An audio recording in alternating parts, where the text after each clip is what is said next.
ಆ ಟೈಮ್ಗೆ ಬಿಡಿಸ್ಬಿಡೋಣ ಅಂತ. ಅದೆಲ್ಲ ಮುಖ್ಯ ಅಲ್ಲಮ್ಮ. ಒಂದ್ ವೇಳೆ ಆ ಟೈಮಲ್ಲಿ ಬಿಡ್ಸಕ್ಕಾಗ್ಲಿಲ್ಲ ಅಂತ ಅನ್ಕೊಳ್ಳಿ, ಆಗೇನ್ ನಿಮ್ ಪರಿಸ್ಥಿತಿ? ನಾವು ಬರಿಗೈಯಲ್ಲಿ ನಿಮ್ ಮಗಳನ್ನ ಸೊಸೆಯಾಗಿ ಕರ್ಕೊಂಡು ಹೋಗ್ಬೇಕಾ? ನನ್ ಮಗನೇನ್ ಕೆಲ್ಸಕ್ ಬಾರ್ದೋನು ಅನ್ಕೊಂಡ್ರ? ನಾವು ಮನಸ್ ಮಾಡಿದ್ರೆ ವರದಕ್ಷಿಣೆ ಕೊಡೋ 100 ಸಂಬಂಧ ಲೈನಲ್ಲಿ ನಿಲ್ಲುತ್ತೆ.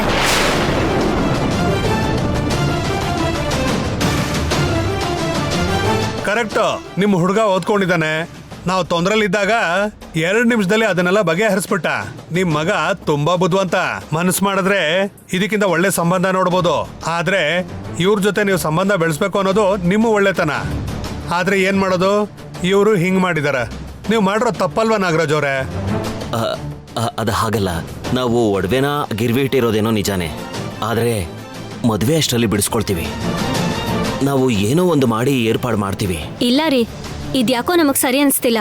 ನಾವ್ ಒಂದ್ಸಲ ನಮ್ಮ ಮಗನ್ ಜೊತೆ ಮಾತಾಡಿ ನಿಮಗ್ ವಿಷಯ ತಿಳಿಸ್ತೀವಿ. ಅಯ್ಯಯ್ಯೋ, ಮುಹೂರ್ತ ಫಿಕ್ಸ್ ಮಾಡ್ಸೋಣ ಅಂತ ಬಂದು ಹೀಗೆ ಅನ್ಕೊಂಡಿದ್ವಿ. ನೀವು ಸುಮ್ನೆ ಇರಿ. ಇಲ್ಲಿವರೆಗೂ ನೀವ್ ಹೇಳಿದಕ್ಕೆ ನಾನು ಸುಮ್ನೆ ಇದ್ದೆ. ಆದ್ರೆ ನಮ್ ಹತ್ರ ಇವ್ರ ವಿಷಯಗಳನ್ನ ಮುಚ್ಚಿಡೋದು ಸರಿ ಅಲ್ಲ ಕಣ್ರಿ. ಸಾರಿ, ನೀವಿಷ್ಟು ಬೇಗ ಮದ್ವೆ ಬಗ್ಗೆ ಮಾತಾಡ್ತೀರಾ ಅಂತ ನಾವ್ ಅನ್ಕೊಂಡಿರ್ಲಿಲ್ಲ. ಅಪ್ಪ ಅಮ್ಮನ್ ತಪ್ಪಿಲ್ಲ, ಇದೆಲ್ಲ ನನ್ ತಪ್ಪೆ. ತಪ್ಪು ನಿಂದ ನಿಮ್ಮಪ್ಪ ಅಮ್ಮಂದ ಅನ್ನೋದನ್ನ ನೀವು ಕೂತ್ಕೊಂಡು ಮಾತಾಡ್ಕೊಳ್ಳಿ. ನನಗ್ಯಾಕೋ ಇದಿಷ್ಟ ಆಗ್ಲಿಲ್ಲ.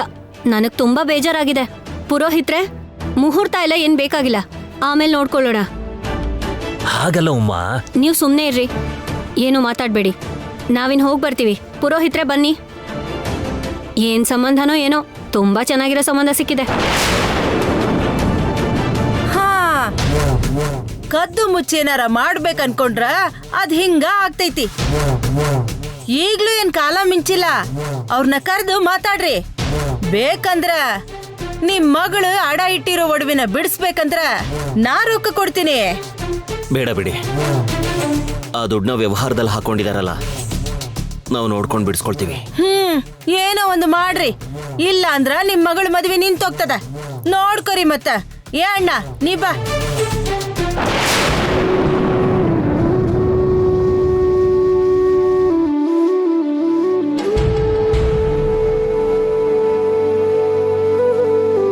ಸಾರಿ ಅಪ್ಪ, ಅವ್ರು ಸಡನ್ ಆಗಿ ಹೀಗ್ ಬರ್ತಾರೆ ಅನ್ಕೊಂಡಿರ್ಲಿಲ್ಲ. ನಮಗೂ ಆ ವಿಷಯ ಗೊತ್ತಿಲ್ದೇನೆ ಅಲ್ವಾ ಕೊಟ್ಟಿತ್ತು. ಈ ತಿಂಗಳಲ್ಲೇ ಮದುವೆ ಅಂತ ಗೊತ್ತಿದ್ದಿದ್ರೆ ಆ ಒಡವೆನ ಅಡ ಇಡೋದಿಕ್ಕೆ ಖಂಡಿತ ಒಪ್ಕೊಳ್ತಾ ಇರಲಿಲ್ಲ. ತಪ್ಪು ನಮ್ಮ ಕಡೆನೇ ಇದೆ. ಸರಿ, ಅವರೇನೋ ನಾವು ಹೀಗೆ ಮಾಡಿದ್ವಿ ಅಂತ ಅಪಾರ್ಥ ಮಾಡಿಕೊಂಡು ಹೊರಟೋದ್ರು. ಅವ್ರಿಗೀಗ ನಾನು ಏನು ಹೇಳಬೇಕು ಅಂತಾನೆ ಗೊತ್ತಾಗ್ತಾ ಇಲ್ಲ ಕಣಮ್ಮ. ಏನಿದು ಗೀತಾ, ಅನಾವಶ್ಯಕವಾಗಿ ಒಡವೆನ ಕೇಳ್ದೆ, ನಾವು ಕೊಟ್ಬಿಟ್ವಿ. ಈಗ ಹೀಗಾಗೋಯ್ತು. ಅತ್ತೆ, ಮದ್ವೆ ಅನ್ನೋದು ಯಾರು ನಿಲ್ಸಿದ್ರು ನಿಲ್ಲೋ ಅಂತದಲ್ಲ. ಯಾವಾಗ ಏನಾಗ್ಬೇಕೋ ಅದು ಹಾಗೆ ಆಗತ್ತೆ. ಎಲ್ಲ ನಮ್ಮ ಒಳ್ಳೇದಕ್ಕೆ ಅನ್ಕೊಳ್ಳಿ. ಏನ್ ಒಳ್ಳೇದಪ್ಪ. ಇವತ್ತು ಮುಹೂರ್ತ ಇಟ್ಟಿದ್ದಿದ್ರೆ ತಿಂಗಳಲ್ಲೇ ಮದ್ವೆ ಆಗಿರೋದು. ಇವಳನ್ನಾದ್ರೂ ಸಂತೋಷವಾಗಿ ಅತ್ತೆ ಮನೆಗೆ ಕಳಿಸ್ಕೊಡೋಣ ಅಂತ ಅನ್ಕೊಂಡೆ. ಈಗ ಹೀಗಾಗೋಯ್ತು. ಏನು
ಪೂರ್ವಿನೇ ಕಾಣಿಸ್ತಾ ಇಲ್ವಲ್ಲ?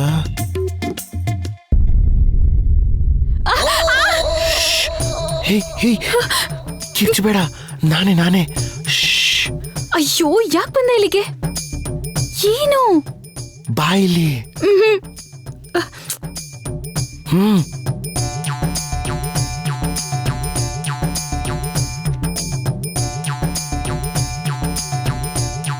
ಏನು ಭೂತ ತರ ಇಲ್ಲಿ ಬಂದು ನಿಂತ್ಕೊಂಡಿದ್ಯಾ? ಭಯಕ್ ನನಗೆ ಹೇಗಾಗಿತ್ತು ಗೊತ್ತಾ?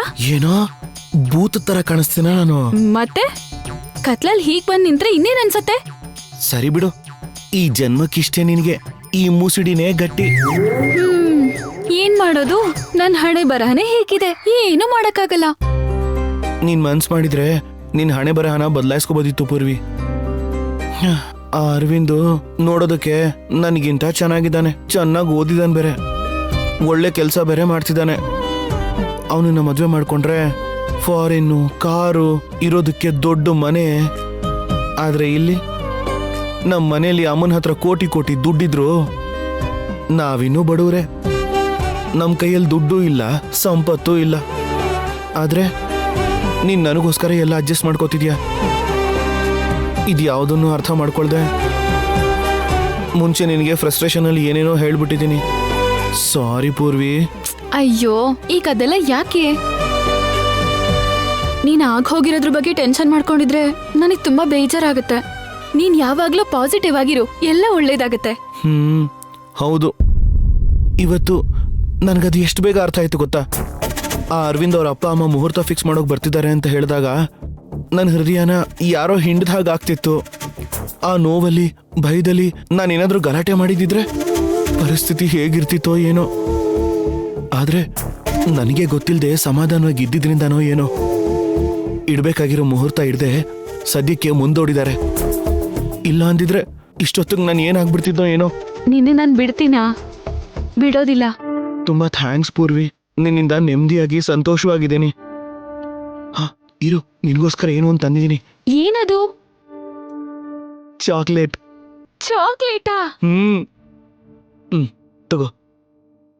ಸರಿ ಇರು.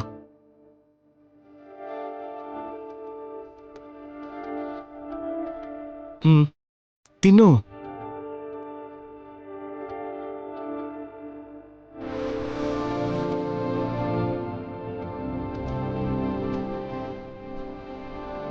ಸದ್ಯಕ್ಕೆ ಈಗ ಒಂದು ಅಪಾಯದಿಂದ ತಪ್ಪಿಸ್ಕೊಂಡಿದೀವಿ. ಆದ್ರೆ ಮುಹೂರ್ತದ ಸಮಯ ಹತ್ರ ಬಂದಾಗ ಆಗ ಬರೋ ತೊಂದರೆ ಬಗ್ಗೆ ಏನೋ ಒಂದು ಮಾತಾಡಿ ಮತ್ತೆ ಮುಹೂರ್ತ ಇಡೋದಕ್ಕೆ ರೆಡಿಯಾಗಿ ಹೋಗ್ತಾರೆ. ಅಷ್ಟ್ರಲ್ಲಿ ಏನಾದ್ರೂ ಮಾಡ್ಲೇಬೇಕು. ಏನ್ ಮಾಡೋದು? ನಿಮ್ಮ ಅಪ್ಪ ಅಮ್ಮನಿಗೆ ಈ ವಿಷಯ ಹೇಳ್ಬಿಟ್ರೆ ಹೇಗೆ?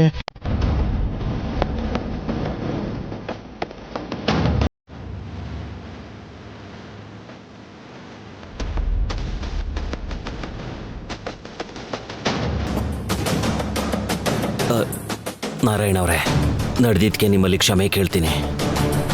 ನೀವು ಸಡನ್ ಆಗಿ ಮುಹೂರ್ತ ಇಡ್ಸೋಣ ಅಂತ ಹೇಳಿದ್ದಕ್ಕೆ ಮೊದಲು ಮುಹೂರ್ತ ಇಡ್ಸೋಣ, ಆಮೇಲೆ ಒಡವೆನ ಬಿಡಿಸ್ಕೊಳ್ಳೋಣ ಅಂತ ಅನ್ಕೊಂಡ್ವಿ ಹೊರತು ಆ ಒಡವೆನ ನಿಮಗೆ ಗೊತ್ತಿಲ್ದಿರೋ ಹಂಗೆ ಅಡ ಇಟ್ಟು ನಿಮಗೆ ಮೋಸ ಮಾಡೋ ಉದ್ದೇಶ ಇರಲಿಲ್ಲ. ಅಷ್ಟಕ್ಕೂ ನಮ್ಮ ಮಗಳಿಗೋಸ್ಕರ ಮಾಡಿಸಿರೋ ಒಡವೆನ ಅವಳು ಕೊಡ್ದೇನೆ ಇನ್ನೇನು ಮಾಡ್ತೀವಿ ಹೇಳಿ? ನಮ್ಮ ಮಗಳ ಬಗ್ಗೆ ನಮಗೂ ಆಸೆ ಆಕಾಂಕ್ಷೆಗಳು ಇರುತ್ತೆ ಅಲ್ವಾ? ನಿಮ್ಮ ಮನೆಯವರೇನೋ ನಮ್ಮ ಮೇಲೆ ಕೋಪ ಮಾಡ್ಕೊಂಡಿದ್ದಾರೆ, ದಯವಿಟ್ಟು ಅವ್ರನ್ನ ಸ್ವಲ್ಪ ಸಮಾಧಾನ ಮಾಡಿಸಿ. ಅಮ್ಮ ಅಪ್ಪನ ಹತ್ರ ಈ ವಿಷಯ ಮಾತಾಡ್ಬೇಕು ಅಂದ್ರೇನೆ ಭಯ ಆಗತ್ತೆ. ಈ ವಿಷಯ ಅಪ್ಪಂಗ್ ಗೊತ್ತಾದ್ರೆ ಅಷ್ಟಕ್ಕೂ ಹೇಗ್ ರಿಯಾಕ್ಟ್ ಮಾಡ್ತಾರೋ, ಏನಾಗುತ್ತೋ ಅಂತ ತುಂಬಾ ಭಯ ಆಗ್ತಿದೆ. ಅಮ್ಮ ಅಪ್ಪನ ನೆನೆಸ್ಕೊಂಡ್ರೇನೆ ನನಗೆ ಇನ್ನೂ ಜಾಸ್ತಿ ಭಯ ಆಗುತ್ತೆ. ಥ್ಯಾಂಕ್ಸ್ ಸರ್, ದಯವಿಟ್ಟು ಮಾತಾಡಿ ಪ್ಲೀಸ್. ಏನೂ ಆಗಲ್ಲ ಪೂರ್ವಿ, ಧೈರ್ಯವಾಗಿರು.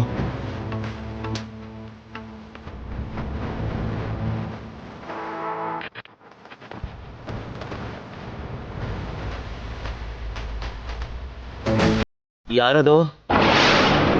ಯಾರದು? ಪೂರ್ವಿ, ನಿಮ್ಮಪ್ಪ.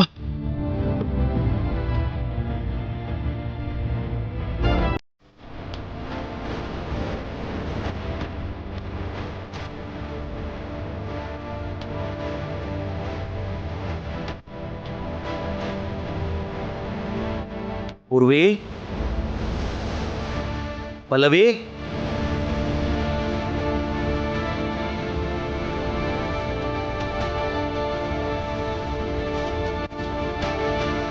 ಯಾರೋ ತಿರ್ಗಾಡ್ದಂಗಾಯ್ತಲ್ಲ. ಹಾ, ನನ್ ಭ್ರಮೆ ಅನ್ಸತ್ತೆ. ಸಾಯಂಕಾಲ ಆದ್ಮೇಲೆ ಕಿಟಕಿನೂ ಹಾಕಲ್ಲ. ಹಾವು ಗೀವು ಬಂದ್ರೆ ಏನ್ ಮಾಡೋದು?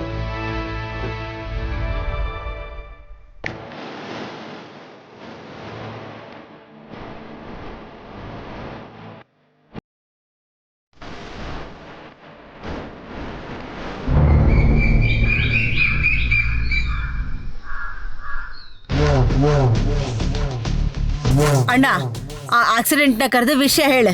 ಆಕ್ಸಿಡೆಂಟು? ಹೇ ಆಕ್ಸಿಡೆಂಟು, ಆಕ್ಸಿಡೆಂಟ್.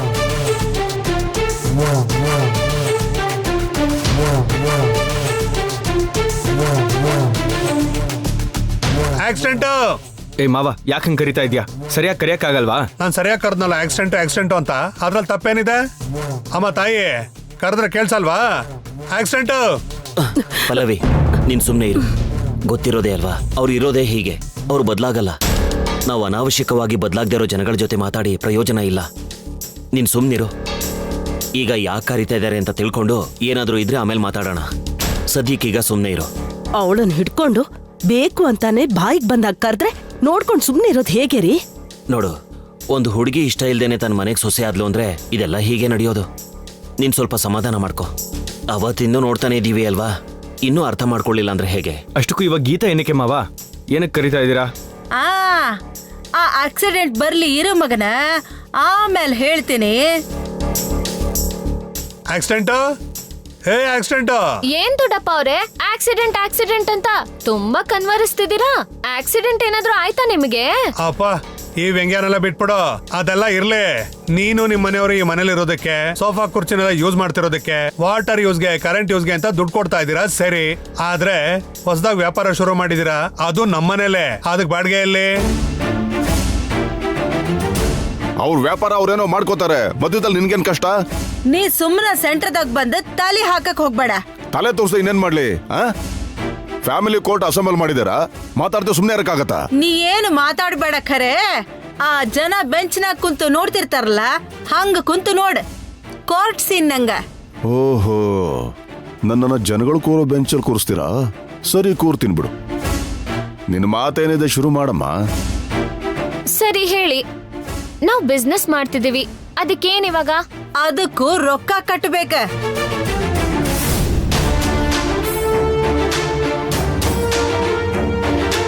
ಅದಕ್ಕೆ ನಾವ್ಯಾಕ್ ದುಡ್ಡು ಕಟ್ಬೇಕು? ಹಾ, ಮತ್ತೆ ನೀವು ಮಾಡ್ತಿರೋ ವ್ಯಾಪಾರಕ್ಕ ಈ ಅಡ್ರೆಸ್ ಬಳಸ್ಕೊಳಕತ್ತೀರಿ, ಈ ಮನಿ ಬಳಸ್ಕೊಳಕತ್ತೀರಿ. ಆಫೀಸ್ ಹೆಸರಿನಾಗ ಆ ಮೂಲಿಯಾಗ ಒಂದು ಕುರ್ಚಿ ಹಾಕೊಂಡು ಆಫೀಸ್ ಮಾಡ್ಕೊಂಡಿರಲ್ಲ. ಬರೋ ಮಂದಿಗೆ ಹೋಗೋ ಮಂದಿಗೆ ಸಾಲ ಕೊಟ್ಟು ನಮಗ್ ಕಷ್ಟ ಕೊಡತ್ತೀರಿ. ಇದೆಲ್ಲ ಸೇರಿಸಿ ದಿನಕ್ಕೆ 300 ರೂಪಾಯಿ ಹಂಗ ತಿಂಗಳಿಗೆ 9,000 ಕಟ್ಬೇಕು. ಏಯ್ ಕನಕ, ನೀ ಮಾತಾಡ್ಬೇಡ. ಓಹೋ, ನಾನು ಜನಗಳ ಬೆಂಚಲ್ಲಿದ್ದೀನಲ್ಲ. ಗೀತಾ, ನೀನ್ ಮುಂದುವರ್ಸು. ದಿನಕ್ 300 ರೂಪಾಯಿ ಅಂದ್ರು ತಿಂಗಳಿಗೆ 9,000ನಾ? 9,000 ಬಾಡ್ಗೆಗೆ ಸಿಟಿಲ್ ಒಳ್ಳೆ ಮನೆನೇ ಸಿಗುತ್ತೆ ಗೊತ್ತಾ? ಮತ್ತೆ ಅಲ್ಲೇ ಹೋಗಿ ಮಾಡ್ಬೇಕಾಗಿತ್ತು. ಇಲ್ಲಿ ಮಾಡಿ ಅಂತ ಯಾರು ಬೇಡ್ಕೊಂಡಿದ್ ನಿಮ್ಮನ್ನ? ಅನ್ಕೊಂಡಂಗೆ ಆಯ್ತು. ಕುಡಿಯೋ ನೀರಿಗೆ ಇವ್ರು ದುಡ್ಡು ವಸೂಲಿ ಮಾಡ್ತಾರೆ ಅಂದ್ರೆ ವ್ಯವಹಾರ ಮಾಡಿದ್ರೆ ಸುಮ್ಮನೆ ಬಿಡ್ತಾರ ಅಂತ. ಚೇಚೆ, ಅನ್ಕೊಂಡಂಗೆ ಆಯ್ತು.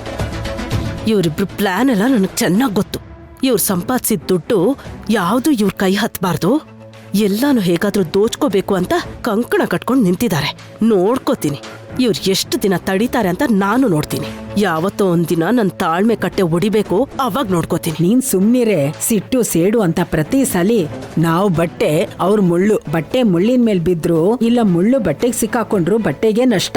ನಮ್ ಹುಡ್ಗಿ ಇವಳ ಮನೇಲೆ ಇದ್ದಾಳೆ, ಸ್ವಲ್ಪ ಸುಮ್ನೆ ಇರು. ನೀವ್ ಕೇಳ್ದಷ್ಟು ಕೊಡೋದಿಕ್ಕೆ ನಾವ್ ರೆಡಿಯಾಗಿಲ್ಲ. ರೆಡಿ ಇಲ್ಲ ಅಂತಂದ್ರ ಮೊದಲು ನಿನ್ನ ವ್ಯಾಪಾರ ಇಲ್ಲಿಂದ ಕಿತ್ತ. ನೀ ರೊಕ್ಕ ಕಟ್ದಿ ಅಂದ್ರ ವ್ಯಾಪಾರ ನಡೆಸ್ಬೋದು, ಇಲ್ಲ ಅಂದ್ರೆ ನಡೆಯಂಗಿಲ್ಲ. ನಾನ್ ಕೊಡಲ್ಲ ಅಂತ ಹೇಳ್ತಿಲ್ಲ. ನೀವ್ ಈ ರೀತಿ ಎಲ್ಲ ಕೇಳಿದ್ರೆ ನಾನ್ ಕೊಡಲ್ಲ. ದಿನಕ್ಕೊಂದ್ 50 ರೂಪಾಯಿ ಕೊಡ್ತೀನಿ, ಮ್ಯಾನೇಜ್ ಮಾಡ್ಕೊಳ್ಳಿ. ಏನ ದಿನಕ್ಕೆ 50 ರೂಪಾಯ? ಏನ್ ಭಿಕ್ಷಾನ? ಮತ್ತೆ ನೀವ್ ದುಡ್ಡು ಬೇಕು ಅಂತ ಕೇಳ್ತಿದ್ದೀರಲ್ಲ, ಕೇಳಿದ ಮಾತ್ರಕ್ಕೆ ಭಿಕ್ಷೆ ಹಾಕ್ಬಿಡ್ತೀರಾ? ಅವೆಲ್ಲ ಆಗಲ್ಲ. 300 ಅಂದ್ರೆ 300. ದೊಡ್ಡ ಭಾವನವ್ರೆ, ಅಮ್ಮ ಸಿಟಿಲಿ ಯಾವ್ದಕ್ಕೆ ಎಷ್ಟು ದುಡ್ಡಿರುತ್ತೆ ಅಂತ ರೂಲ್ಸ್ ಒಂದಿರುತ್ತಲ್ವಾ? ಮತ್ತೆ ಆ ರೂಲ್ಸ್ ಪ್ರಕಾರ ಹೋದ್ರೆ ಜಾಸ್ತಿ ದುಡ್ಡು ಇಸ್ಕೊತಾ ಇರೋದಕ್ಕೆ ಕಾನೂನ್ ಪ್ರಕಾರ ಆಕ್ಷನ್ ತಗೋಬಹುದು ಅಲ್ವಾ?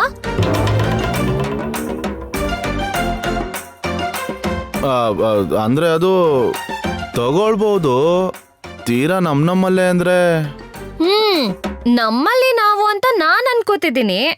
ಬೇರೆಯವರು ಹಾಗ ಅನ್ಕೊಳ್ದೆ ಇದ್ರೆ ನಾನ್ ಮಾತ್ರ ಯಾಕೆ ಹಾಗ ಅನ್ಕೋಬೇಕು ಹೇಳಿ? ನೀನ್ ಹೀಗಂದ್ರೆ ನಾನೇನ್ ಹೇಳಮ್ಮ, ತೀರ್ಮಾನ ನೀವೇ ತಗೋಬೇಕು. ಅಬಾಬಾಬಾಬಾಬಾಬಾ ಹೆಂಗ ಮಾತಾಡಕತ್ಯ ನೋಡು, ಇವ ಒಬ್ಬ ಕಡಿಮೆ ಆಗಿದ್ ನಮಗ. ಸರಿ, ನಿಮಗೂ ಬೇಡ ನನಗೂ ಬೇಡ. ದಿನಕ್ 100 ರೂಪಾಯಿ ಕೊಡ್ತೀನಿ, ತಿಂಗ್ಳಿಗೆ 3000 ಅಡ್ಜಸ್ಟ್ ಮಾಡ್ಕೊಳ್ಳಿ. ಅದೆಲ್ಲ ಆಗಲ್ಲ. ಸರಿ, ಆಗಲ್ಲ ಅಂದ್ರೆ ಬಿಡಿ. ರೆಂಟ್ ಆಕ್ಟ್ ಪ್ರಕಾರ ಎಷ್ಟ್ ಕೊಡ್ಬೇಕು ಅಂತ ನೋಡಿ ಅದ್ರ ಪ್ರಕಾರನೇ ಕೊಡ್ತೀನಿ. ಅದೆಲ್ಲ ಯಾಕೀಗ? ಹೋದ್ರೆ ಹೋಗ್ಲಿ, ಸ್ವಲ್ಪ ದಿನದ ಮಟ್ಟಿಗೆ 100 ರೂಪಾಯಿ ಓಕೆ, ಆಮೇಲೆ ಹೆಚ್ಚಾಗತ್ತೆ. ಹಾ, ನೋಡೋಣ. ತಾಯಿ ನಮಸ್ಕಾರ. ನಮಸ್ಕಾರ. ಏನ್ರಿ ಸ್ವಾಮಿಯರ ಈಗ ಬಂದ್ರಲ್ಲ? ಗೀತಮ್ಮವ್ರು ಬರೋದಕ್ಕೆ ಹೇಳಿದ್ರು, ಏನೋ ಮುಹೂರ್ತ ಇಡ್ಬೇಕಂತ.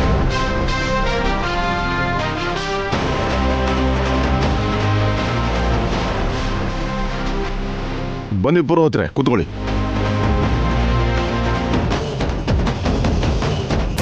ಗೀತಾ, ಮುಹೂರ್ತನ ಯಾವ್ದಕ್ಕೆ? ಪೂರ್ವಿ ಮದ್ವೆ ಬಗ್ಗೆ ಆಗಿರುತ್ತೆ. ಈಗ ಇವ್ರು ವ್ಯಾಪಾರ ಶುರು ಮಾಡಿದ್ಮೇಲೆ ಇವಳ ಮದ್ವೆ ಜವಾಬ್ದಾರಿನೂ ಅವಳ ಮೇಲೇನೆ ಇದೆಯಲ್ಲ. ಆದ್ರೂ ನಿಮ್ಮ ಅಪ್ಪ ಅಮ್ಮಂಗೊಂದ್ ಮಾತು ಹೇಳ್ದೆ ಪುರೋಹಿತರನ್ನ ಯಾಕೆ ಕರೆಸ್ತೆ? ಅಯ್ಯೋ, ಅದಕ್ಕಲ್ಲ. ಮುಹೂರ್ತ ಲತಾಂಬ ಅಕ್ಕ ಮತ್ತೆ ತಿರುಪತಿ ಭಾವಂಗೆ. ಅವ್ರ ಮುಹೂರ್ತ ಅಂದ್ರೇನ? ಅಂದ್ರೆ ಮದ್ವೆ ಆಗಿ 2 ವರ್ಷ ಆಗ್ತಿದ್ಯಲ್ಲ, ಇಲ್ಲಿವರೆಗೂ ಬೇರೆ ಬೇರೆ ಕಾರಣಗಳಿಂದ ಅವ್ರ ಫಸ್ಟ್ ನೈಟ್ ಇನ್ನೂ ಆಗಿಲ್ವಲ್ಲ. ಇಷ್ಟು ದಿವ್ಸ ಆದ್ಮೇಲೂ ಇನ್ನೂ ಮುಂದೂಡ್ಬಾರ್ದು ಅಲ್ವಾ? ಅದಕ್ಕೇನೆ ಮುಹೂರ್ತ ಇಡ್ಸೋಣ ಅಂತ ಕರ್ಸಿದೀನಿ. ನಾನಿವತ್ತು ಮುಹೂರ್ತ ಇಟ್ಕೊಟ್ರೆ ಮಗು ನಾಮಕರಣಕ್ಕೂ ಸೇರಿಸಿ ಮುಹೂರ್ತ ಇಟ್ಟಂಗೆ. ದಿವ್ಯವಾದ ಮುಹೂರ್ತ ಇಟ್ಬಿಡೋಣ. ನಿಂದರ್ಸಿ ಪೂಜಾರ. ಏ ಆಕ್ಸಿಡೆಂಟ್, ಏನ್ ಹುಡುಗಾಟ್ಕಿ ಮಾಡಕತ್ತೀನಿ? ಆಕಿ ಮದ್ವೆ ಬಾಕಿನ ಕೊಡ್ಲಿಲ್ಲ ಅಂತಂದ್ರ ಈ ಮನಿನ ಬಿಟ್ಟು ಹೋಗ್ಬೇಕಂತ ನಾ ಹೇಳಕತ್ತೀನಿ. ನೀ ಏನ್ ಶೋಭನ ಮಾಡ್ಸಕತ್ತೀಯಲ್ಲ, ಏನ್ ಪ್ಲಾನ್ ನಿಂದ? ಅಯ್ಯೋ, ನಿಮ್ ಬಾಕಿ ಕ್ಲಿಯರ್ ಆಗಿರ್ಬೇಕಲ್ಲ, ಅದಕ್ಕೆ ಪುರೋಹಿತ್ರನ್ನ ಕರ್ಸಿದ್ದು.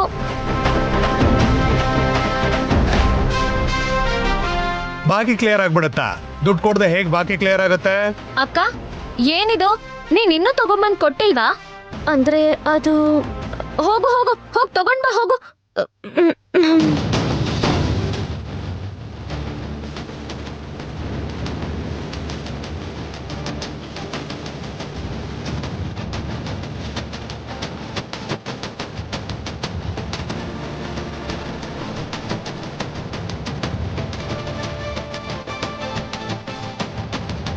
ಯಾಕೆ ಹೆದರ್ಕೋತಿದ್ಯಾ ಅಕ್ಕ?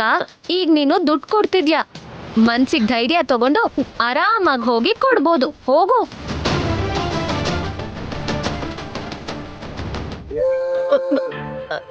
ಅತ್ತೆ, ನಾನು ನಿಮಗೆ ವರದಕ್ಷಿಣೆ ಕೊಡ್ಬೇಕಾಗಿದ್ದ ದುಡ್ಡು ಬಡ್ಡಿ ಸಮೇತ ಇದ್ರಲ್ಲಿದೆ. ಏಯ್, ನಿನಗೆಲ್ಲಿಂದ ಬಂತ ರೊಕ್ಕ? ನಿಮಗ್ ಬೇಕಾಗಿರೋದು ದುಡ್ಡ ಕಾರಣನಾ? ಎಲ್ಲಾರ ಕಳುವು ಮಾಡ್ಕೊಂಡು ಬಂದಿದ್ರ ಪೊಲೀಸರು ನಮ್ಮ ಮನೆಗ್ ಬರ್ತಾರ, ಅವಾಗೇನ್ ಮಾಡೋದು ಅಂತ. ಅತ್ತೆ ಅವರೇ, ಕಳ್ಳತನದ ಬಗ್ಗೆ ನೀವು ಮಾತ್ರ ಮಾತಾಡಬೇಡಿ. ಪೊಲೀಸ್ನವ್ರು ನೇರವಾಗಿ ಬಂದ್ರೆ ಎಲ್ಲಿಗೆ ಬರ್ತಾರಂತ ನಿಮ್ಗೆ ಚೆನ್ನಾಗಿ ಗೊತ್ತು. ಸ್ವಲ್ಪ ಸುಮ್ಮನೆ ಕೂತ್ಕೊಳ್ಳಿ. ನನ್ನ ದೊಡ್ಡ ಸೊಸೆ ಆ ತರದವಳಲ್ಲ. ಆ ದುಡ್ಡು ಸರಿಯಾದ ರೀತಿಲೇ ಬಂದಿರುತ್ತೆ. ಸುಮ್ಮನೆ ಕೂತ್ಕೊಂಡು ಅವ್ರು ಏನ್ ಹೇಳ್ತಾರಂತ ಸ್ವಲ್ಪ ಕೇಳಿ. ನಾನು ಗೀತನ್ ಹತ್ರ ಸಾಲ ಇಸ್ಕೊಂಡಿದ್ದೀನಿ. ನಿಮ್ ಸಾಲನ ತೀರಿಸ್ತಾ ಇದ್ದೀನಿ. ಓಹೋ, ಸಾಲ ಮಾಡಿ ನಿನ್ನ ಮದ್ವೆ ಬಾಕಿನ ಕೊಡ್ತಾ ಇದೀಯಾ? ಆಮೇಲೆ ಸಾಲ ಹೇಗೆ ತೀರಿಸ್ತೀಯಾ? ಮಾವ, ಅದ್ಗೆ ಕೊಡ್ಬೇಕಾಗಿರೋ ದುಡ್ಡು ಕೊಡ್ತಾ ಇದ್ರೆ ಸುಮ್ಮನೆ ತಗೋಬಹುದು ತಾನೆ. ಸಾಲ ಹೆಂಗ್ ಕಟ್ಟಿ ಅಂತ ಯಾಕೆ ಕೇಳ್ತಿದ್ದೀರಾ? ಅವ್ರು ಏನ್ ಬೇಕೋ ಮಾಡ್ಕೋತಾರೆ.